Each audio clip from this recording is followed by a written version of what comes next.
నా హుజరాబాద్ నియోజకవర్గంలో ఇదే రేవంత్ రెడ్డి గారి ప్రభుత్వం దాదాపు 40,000 ఇండ్లకు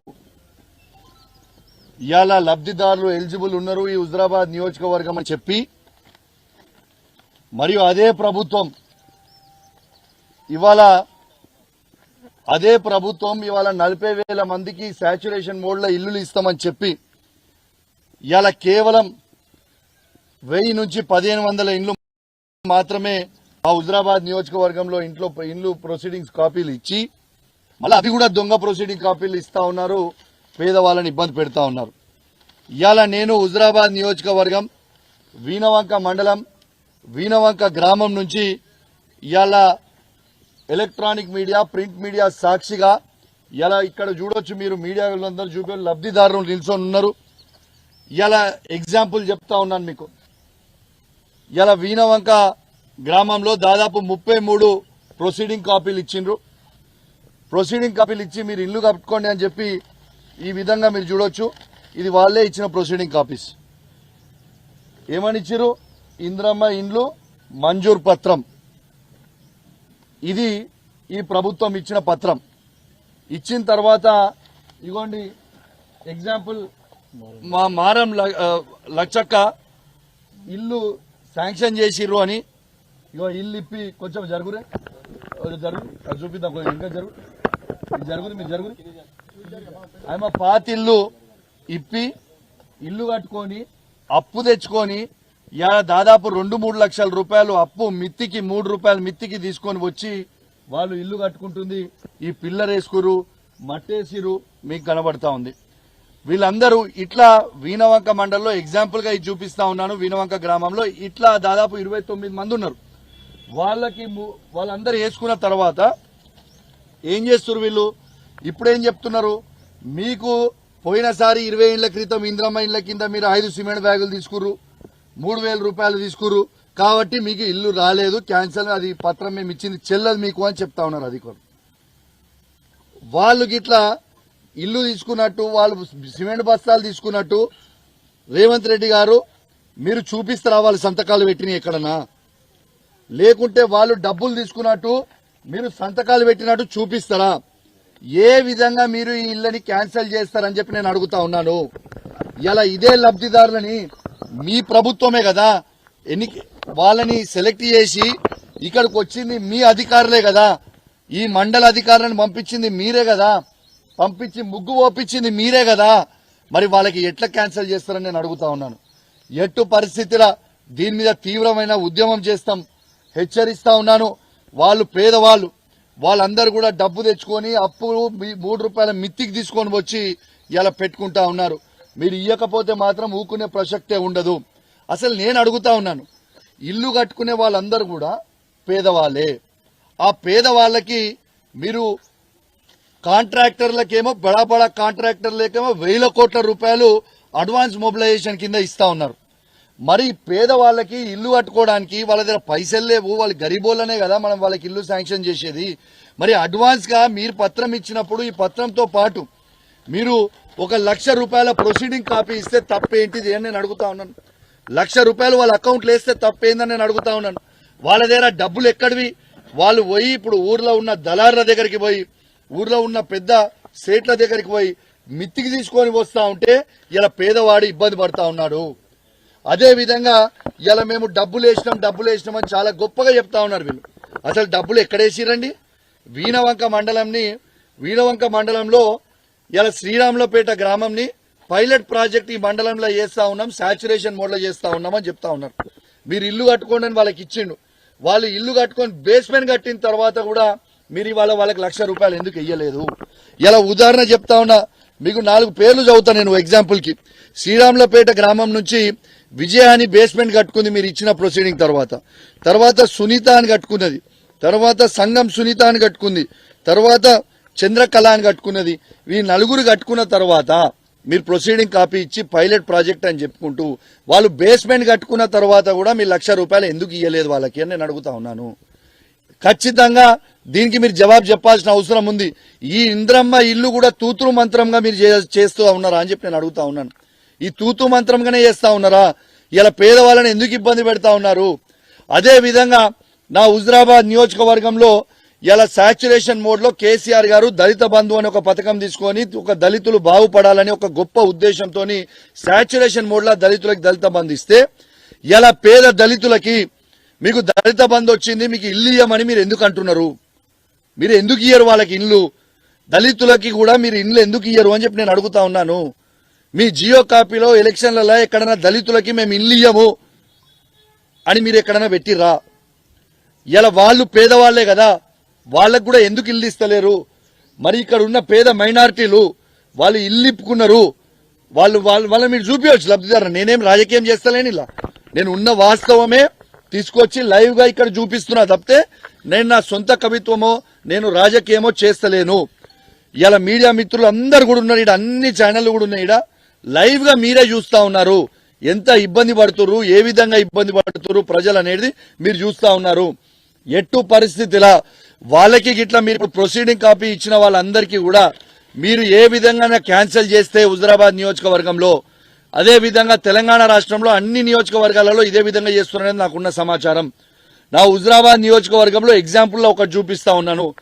మీరు గిట్లా వాళ్ళ క్యాన్సిలేషన్ చేస్తే మాత్రం నేను తీవ్రమైన పరిణామాలు ఎదుర్కొన్న పరిస్థితి వస్తుంది. రేవంత్ రెడ్డి గారు, మిమ్మల్ని ప్రశ్నిస్తే కేసులు పెడతాం, మిమ్మల్ని అడుగుతా ఉంటే జైల్లో పెడతాం. నువ్వు ఎన్ని జైల్లో పంపినా, మా మీద ఎన్ని అక్రమ కేసులు పెట్టినా, మమ్మల్ని జైల్లో పంపాలనుకున్నా కూడా నా హుజరాబాద్ నియోజకవర్గ పేద ప్రజల కోసం నేను జైల్లో పండుకోవడానికి కూడా సిద్ధంగా ఉన్నా మిస్టర్ రేవంత్ రెడ్డి, గుర్తుపెట్టుకోండి.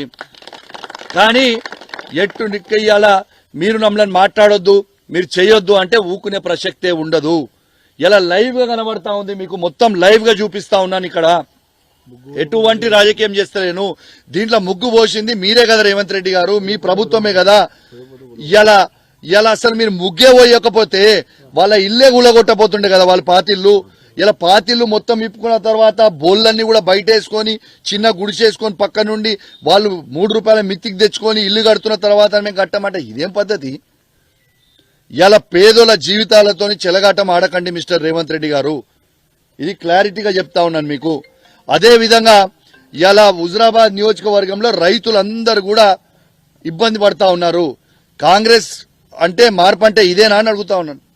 ఏ నాడన్నా కేసీఆర్ గారు తెలంగాణ వచ్చిన తర్వాత 2014 నుంచి 2023 వరకు 9.5 సంవత్సరాలు ఒక్కసారన్నా యూరియా బత్తల ప్రాబ్లం వచ్చిందా?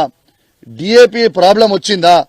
ఇవాళ మొత్తం కూడా నా హుజరాబాద్ నియోజకవర్గంలో యూరియా బత్తలు షార్టేజ్, డిఏపి షార్టేజ్, రైతులకి మళ్ళా కూడా లైన్లల్లా చెప్పులు పెట్టుకునే రోజులు తీసుకొచ్చిరు ఇదే కాంగ్రెస్ పార్టీ అని చెప్పి నేను చెప్తా ఉన్నాను. సిగ్గుచేటు, రైతులందరూ ఎదురు చూస్తా ఉన్నారు. కేసీఆర్ గారు రైతే రాజుగా భావించి, ఇలా కేసీఆర్ గారు రైతే రాజుగా భావించి ఇలా రైతులకి అద్భుతమైన నీళ్లు, అద్భుతమైన కరెంటు, పెట్టుబడికి రైతు బంధు కేసీఆర్ గారు ఇచ్చేది. ఇలా మీరు ఒక్కొక్క రైతు బంధు వేసినామని విర్రవీగుతా ఉన్నారు. మీరు రైతు బంధు ఎంత ఇస్తామని చెప్పిర్రు? ఎకరానికి 15,000 రూపాయలు ఇస్తామని చెప్పింది రేవంత్ రెడ్డి గారే. మరి 15,000 రూపాయలు ఎందుకు ఇయ్యలేదు నా నియోజకవర్గంలో ఉన్న రైతులకని నేను అడుగుతా ఉన్నాను. కేవలం ఎన్నికల కోసమేనా రైతు బంధు? అప్పుడు పార్లమెంట్ ఎలక్షన్స్ ఉండే కాబట్టి రైతు బంధు కేసీఆర్ గారు ఇచ్చే రైతు బంధు ఇచ్చిండ్రు. మీరు ఒక్కొక్క రైతుకి ఎకరానికి 1,00,000 రూపాయలు బాకీ ఉన్నారు. అవన్నీ కూడా వేసిన తర్వాతనే మీరు ఓట్లు అడగాలి. ఇలా మీరు ఏం చేస్తున్నారు? ఇలా రైతు బంధు పార్లమెంట్ ఎన్నికలలో రైతు బంధు వేసిర్రు. ఎందుకు? ఓట్ల కోసం వేసిర్రు. మళ్ళా ఇవాళ సర్పంచ్ ఎలక్షన్ లో, ఎంపీటీసీ ఎలక్షన్ లో, జెడ్పీటీసీ ఎలక్షన్లు వస్తాయని రైతుల అకౌంట్ లో పైసలు వేసిర్రు. రేపు ఎల్లుండ 4 రోజుల్లో ఎలక్షన్ కోడ్ వస్తుందని రైతులు అన్ని కూడా అర్థం చేసుకుంటున్నారు. మీరు ఎన్నికలకు వచ్చినప్పుడు ఖచ్చితంగా మిమ్మల్ని ప్రశ్నిస్తారు, మిమ్మల్ని అడుగుతారు, ఎవ్వరు కూడా ఊకోరు. తర్వాత ఇంకొక పెద్ద సమస్య నా హుజరాబాద్ నియోజకవర్గంలో పెద్ద సమస్య, చాలా మంది సీడ్ పెడతారు. ఈ సీడ్ పెట్టిన తర్వాత ఈ సీడ్ డబ్బులు రైతులకి ఇయ్యాలి, కంపెనీలు ఇస్తలేవు. ఎందుకు ఇస్తలేరంటే మీరు ఇంకా బోనస్ వేస్తలేరు కాబట్టి. ఇలా మీరు బోనస్ వేస్తేనో వాళ్ళు ఒప్పుకున్న రేట్ ఇద్దామని చూస్తారు. మీరు బోనస్ వేయకపోతే వాళ్ళు కూడా మీలాగా తగ్గిద్దాం 500 రూపాయలను తగ్గించి రైతులకు ఇచ్చే ప్రయత్నం చేస్తా ఉన్నారు. మరి మీ బోనస్ ఇస్తామన్నారు రైతులకి. ఇలా పంట అయిపోయింది, మళ్ళీ ఇంకో పంట పెట్టడానికి ఇంకో సీజన్ వస్తా ఉంది. ఇప్పటిదాకా మీరు రైతుల అకౌంట్ లో బోనస్ ఎందుకు వేయలేదు రేవంత్ రెడ్డి గారు? నా నియోజకవర్గంలో అయితే ఏ రైతుకు కూడా మీరు బోనస్ వేయలేదు. అన్ని రకాల పంటలకి బోనస్ వేస్తామని చెప్పి ఎన్నికలలో ఇవాళేమో కేవలం సన్న పంటలకు మాత్రమే వేస్తామని చెప్తూ మరి సన్న పంటలు కూడా వేసిన వాళ్ళకు కూడా మరి మీరు ఇంకా బోనస్ ఇవ్వకపోతే ఇంకెప్పుడు ఇస్తారు? ఏం చేద్దామనుకుంటారు రైతులని మీరు అందరూ? అసలు ఏం చేద్దామనుకుంటారు పేద ప్రజల్ని మీరు? అదేవిధంగా కళ్యాణ లక్ష్మి చెక్కులు మేము ఇచ్చినప్పుడల్లా ఊర్లలో ఇలా పోతా ఉన్నాం. ఇలా మీడియా మిత్రులు నాతో ఉన్నారు. సారు మీరు కళ్యాణ లక్ష్మి చెక్కు కేసీఆర్ గారు ఇచ్చిన 1,116 రూపాయలు మీరు ఇస్తా ఉన్నారు. మరి వాళ్ళు ఇస్తా అన్న తులం బంగారం ఏదని అడుగుతా ఉన్నారు. ఇవాళ వీణవంక మండలంలో ఇలా అన్ని ఊర్లకి నేనే స్వయంగా తిరిగి మా సీఎంఆర్ఎఫ్ చెక్కులు పోయి ఇచ్చొస్తా ఉన్నాం. ఆ సీఎంఆర్ఎఫ్ చెక్కులలో కూడా కేసీఆర్ గారు ఉన్నప్పుడు వాళ్ళు పెట్టుకున్న దాంట్లో 60 నుంచి 70% వరకు సీఎంఆర్ఎఫ్ చెక్కులు వచ్చేటి. ఇలా కేవలం 15 నుంచి 20% మాత్రమే ఇస్తారు వాళ్ళు హాస్పిటల్ పెట్టుకున్న దానికి. ఇదేం పద్ధతి రేవంత్ రెడ్డి గారు? మార్పు అంటే ఇదేనా అని నేను అడుగుతా ఉన్నాను. ఇదేనా మార్పు అంటే అని చెప్పి నేను అడుగుతా ఉన్నాను. ఖచ్చితంగా నేను హెచ్చరిస్తా ఉన్నాను మరొకసారి. ఇలా హుజరాబాద్ నియోజకవర్గంలో దాదాపు మళ్ళా కూడా చెప్తా ఉన్నాను 40,000 మంది ఇల్లు 40,000 హౌసెస్ 40,000 మంది ఎలిజిబిలిటీ ఉందని మీ రేవంత్ రెడ్డి గారు మీ ప్రభుత్వమే ఇచ్చింది. ఇచ్చిన తర్వాత మళ్ళా మీ ప్రొసీడింగ్ కాపీలు ఇచ్చినవి కూడా మీరు క్యాన్సిల్ ఎందుకు చేస్తున్నారు? వాళ్ళు ఏం తప్పు చేసిర్రు? పేదవాళ్ళు చాలా ఇబ్బంది పడతా ఉన్నారు. దయచేసి మీరు వీళ్ళని మీకు నా మీద కోపం ఉంటే నా మీద తీర్చుకోండి. మీకు నా మీద కోపం ఉంటే నన్ను జైలు పంపాలనుకుంటే నన్ను పంపండి. కానీ నా హుజరాబాద్ నియోజకవర్గంలో ఉన్న పేద ప్రజల మీద కోపం తీర్చుకోకండి మిస్టర్ రేవంత్ రెడ్డి గారు అని చెప్తా ఉన్నాను. ఏ శిక్ష వేసినా భరించడానికి నేను సిద్ధంగా ఉన్నా. వాళ్ళు పాపం పేదవాళ్ళు దీంట్లో రాజకీయం చేయొద్దు అని హెచ్చరిస్తా ఉన్నాను. నేను దయచేసి చెప్తా ఉన్నాను. మా జిల్లా కలెక్టర్ గారిని కూడా రిక్వెస్ట్ చేస్తా ఉన్నాను. మా జిల్లా మంత్రులను కూడా రిక్వెస్ట్ చేస్తా ఉన్నాను. మండల్లో ఉన్న ఎంపీడీఓ గారిని కూడా రిక్వెస్ట్ చేస్తా ఉన్నాను. చెప్తా ఉన్నాను, మీరు ఇదేందో సరి చేసుకోండి. మీరు వారం 10 రోజుల లోపలనే ఇదేదో సరి చేసుకొని వాళ్ళకి క్లియరెన్స్ ఇవ్వండి. లేకపోతే వాళ్ళ కుటుంబం మొత్తం కూడా తీసుకొని రోడ్డు మీద నేను కూర్చుంటా ధర్నాకి అని కూడా నేను హెచ్చరిస్తా ఉన్నాను. తీవ్రమైన పరిణామాలు మీరు ఎదుర్కొనే పరిస్థితి వస్తుంది. నా నియోజకవర్గంలో పైలట్ ప్రాజెక్ట్ చేసిన ప్రతి ఊర్లో కూడా మీరు బిల్లులు బేస్మెంట్ వాళ్ళు అప్పులు తెచ్చుకొని 3% అప్పులు తెచ్చుకొని వాళ్ళు ఇల్లు కట్టిర్రు, బేస్మెంట్లు కట్టుకుర్రు. వాళ్ళకి ఇంకా మీరు డబ్బులు ఇవ్వలేదు. ఖచ్చితంగా వాళ్ళకి డబ్బులు ఇవ్వండి. అదే విధంగా మీరు ఎవరెవరికైతే మంజూరు పత్రం ఇచ్చిండ్రో ఆ మంజూరు పత్రంలో కూడా వాళ్ళకి అడ్వాన్స్ ఇల్లు కట్టుకోవడానికి వాళ్ళకి పత్రంతో పాటు 1,00,000 రూపాయలు వాళ్ళ అకౌంట్లో క్రెడిట్ చేయండి. వాళ్ళు పేదవాళ్లే అని చెప్తా ఉన్నాం. వాళ్ళు పేదవాళ్లే ఉన్నప్పుడు వాళ్ళు డబ్బులు ఏ నుంచి తెచ్చుకొని పెట్టుకుంటారు? ఆ బేస్మెంట్ కూడా కట్టుకునే డబ్బులు వాళ్ళకి లేవు. మీరు చేయబట్టి వాళ్ళు ఇబ్బంది పడతా ఉన్నారు. నిన్నగాక మొన్న చూసిర్రు, ఎవరు అడిగితే వాళ్ళ మీద కేసులు పెడతాం. నిన్నగాక మొన్న ములుగులో చూసిండ్రు, సీతక్క గారి నియోజకవర్గంలో ఒక అబ్బాయి పాపం యువకుడు, నేను పేదవాడిని నాకు ఇల్లు ఎందుకు ఇస్తలేరు అంటే, ఉట్టి కాంగ్రెస్ నాయకులకే ఇల్లు ఇస్తారా, మరి అందరికి ఇస్తామని చెప్పిండ్రు ఎందుకు ఇస్తలేరు అని ఒక చిన్న పోస్ట్ వాట్సాప్ లో పెట్టి ప్రశ్నిస్తే ఏం చేస్తారండి? రాత్రి వచ్చి పోలీసు వాళ్ళు తీసుకుపోయి చిత్రహింసలు పెట్టి 3rd డిగ్రీ టార్చర్ పెట్టించారు మంత్రి గారి ఆదేశాల మేరకు. పెట్టిస్తే ఆ అబ్బాయి సూసైడ్ చేసుకొని చనిపోయిండు. దీనికి ఎవరు బాధ్యులు అని చెప్పి నేను అడుగుతా ఉన్నాను. మేము ప్రశ్నిస్తే మా మీద కేసులు పెట్టుడు కాదు, ఇలా ఖచ్చితంగా సీతక్క గారి మీద ఇలా కేసు బుక్ ఇవ్వాలి, మర్డర్ కేసు అని చెప్పి చెప్తా ఉన్నాను. ఇలా మీరు చేసిన హరాస్మెంటే, మీకు సంబంధించిన కార్యకర్తలు చేసిన హరాస్మెంటే. అంటే ఇంద్రమ్మ ఇల్లు నాకు రాలేదు, ఎందుకు ఇస్తలేరు, నేను పేదవాడిని కట్టుకుంటాము, నాకు ఎందుకు శాంక్షన్ కాలేదు అని అడుగుతూనే మీరు కేసులు పెడతారా? తీసుకుపోయి కొడతారా? 3rd డిగ్రీ టార్చర్ పెడతారా? ఏం పద్ధతి ఇది? ఏది శాశ్వతం కాదు. అధికారులకు కూడా చెప్పి హెచ్చరిస్తా ఉన్నాను, మీరు ఎక్స్ట్రాలు చేయకర్రీ, మీకు అవసరం లేదు. మీరేం కాంగ్రెస్ పార్టీ కండువ కప్పుకొని తిరుగుతలేరు. మీరు ప్రభుత్వ ఉద్యోగులు, ఉన్నది ఉన్నట్టు చేయర్రి. కానీ మీరు ఇష్టం ఉన్నట్టు చేస్తా ఉండంటే ఇది మంచి పద్ధతి కాదు అని హెచ్చరిస్తా ఉన్నాను. ఇది పేదవాళ్ళ జీవితాలతో చెలగాటమాడుతా ఉన్నారు. దీన్ని నేను తీవ్రంగా ఖండిస్తా ఉన్నాను. ఖచ్చితంగా ఆ కుటుంబానికి ఇవాళ ఏదైతే సీతక్క గారు చేయబట్టి ఆ అబ్బాయి ఆత్మహత్య చేసుకుండో ఆ కుటుంబానికి ₹1 ఎక్స్గ్రేషియా ఈ గవర్నమెంట్ ఇవ్వాలి అని నేను చెప్తా ఉన్నాను. ఎందుకంటే అది ప్రభుత్వ హత్యనే, ఒక మంత్రి గారే స్వయంగా చేసిన హత్యనే. స్వయంగా మళ్ళా అబ్బాయి పాపం మనకు తెలియదు, సూసైడ్ చేసుకున్న తర్వాత ఆయన ఫోన్లో రికార్డు చేసి సూసైడ్ చేసుకుంటే సీతక్క గారు ఆయనకు ఆదేశించి నువ్వు ఆ ఫోన్ గుంజుకోవాలి, ఆ ఫోన్ గుంజుకొని ఫస్ట్ అవన్నీ డిలీట్ చేయాలంటే పోలీసు వాళ్ళు ఫోన్ గుంజుకపోయి డిలీట్ చేసి మళ్ళీ రాత్రి ఎవరిని తెలియకుండా తీసుకొచ్చి అలమారి కింద పెట్టిపోయిర్రు. ఇంత నీచంగా జారిపోయినరు. ఈ ఫోన్ ఫ్యాంటసీ ఏందే మీకు? నాకు అర్థం కాదు. ఎవడు పడితే వాడిని ఫోన్ గుంజుకున్నాడు మీరు. ఎందుకే మీకు ఫోన్లతోనేం పని? అంటే అందరు ప్రైవసీకి భంగం కలిగిస్తారా? ఇదేం పద్ధతి? నేనైతే చెప్తున్నా, నా హుజురాబాద్ నియోజకవర్గంలో మాత్రం ఇండ్లు ఇచ్చి ముగ్గులు పోసిన తర్వాత మీరు ఇండ్లు క్యాన్సిల్ చేస్తే మాత్రం ఊకునే ప్రసక్తి ఉండదు. తస్మాత్ జాగ్రత్త అని హెచ్చరిస్తా ఉన్నాను. మీరు గిట్లా ఇదే విధంగా పోతే మాత్రం మీరు తీవ్రమైన పరిణామాలు ఎదుర్కొనే పరిస్థితి వస్తుందని చెప్పి కూడా హెచ్చరిస్తా ఉన్నాను. నేను ఎటువంటి రాజకీయం చేస్తలేను, లైవ్ వచ్చి మీకు చూపిస్తా ఉన్నాను. This is the problem. మీరు ఇలా గవర్నమెంట్ అధికారులు వచ్చిపోస్తారు. అచ్చా, ఇంకొకటి ఎగ్జాంపుల్ కూడా మర్చిపోయినా. ఈ పక్కనే ఈ 2 ఇల్లు దాటినాక పక్కనే రమేష్ అని, దాడ రమేష్ గారని వాళ్ళకు కూడా ఇల్లు శాంక్షన్ చేశారు. వాళ్ళకి ఇల్లు శాంక్షన్ చేసి ఏం చెప్తారు, ప్రొసీడింగ్ కాపీ ఉంటుంది. ఆయనకు 60 గజాల కంటే కొంచెం తక్కువ ఉన్నది ఇల్లు, రోడ్ వైడింగ్ లో పోయింది కాబట్టి. నీ 60 గజాల కంటే నీకు ఇంకా తక్కువ ఉన్నది, నువ్వు ఇల్లు కట్టుకోవడానికే వీల్లేదు. అరే ఇదేం పద్ధతి పై? 60 గజాల కంటే తక్కువ ఉన్నోడే కదా పేదోడు. మరి 60 గజాల కంటే తక్కువ ఉన్నోడే కదా పేదోడు.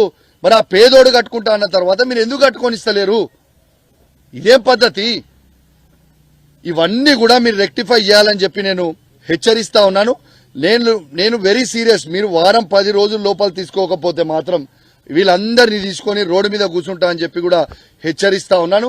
అదే విధంగా రైతులకు కూడా, మా నియోజకవర్గంలో రైతులకు కూడా యూరియా బస్తాలు, డిఏపి ఇమ్మీడియట్ గా దాన్ని తీసుకురావాలి. లేకపోతే దాని మీద కూడా తీవ్రమైన పరిణామాలు ఎదుర్కొనే పరిస్థితి వస్తుందని తెలియజేస్తూ, మళ్ళా దాంతో పాటు మీరు ఇచ్చే బోనస్ ఇస్తా అన్నది కూడా ఖచ్చితంగా బోనస్ కూడా ఎవరైతే మీరు ఇస్తా అన్నారో అది కూడా లంగదందా చేసిరు. అన్ని రకాల పంటలకు ఇస్తామని చెప్పి ఇవాళ కేవలం సన్నవడ్లకే ఇస్తా అని అన్నారు. ఆ సన్నవడ్లకి మీరు ప్రామిస్ చేసిందైనా ఇలా వాళ్ళ అకౌంట్లో వేస్తే ఆ సీడ్ కంపెనీ వాళ్ళు కూడా మళ్ళా మా రైతు అకౌంట్లో వేస్తారు అని చెప్పి తెలియజేస్తూ, మరి ఇవన్నీ కూడా మీరు సాల్వ్ చేయాలి. ఎస్, రుణమాఫీ కూడా తెలిసిందే, రుణమాఫీ కూడా పూర్తి చేయాలని చెప్పి కూడా తెలియజేస్తూ సెలవు తీసుకుంటాను. జై తెలంగాణ, జై KCR. Thank you very much.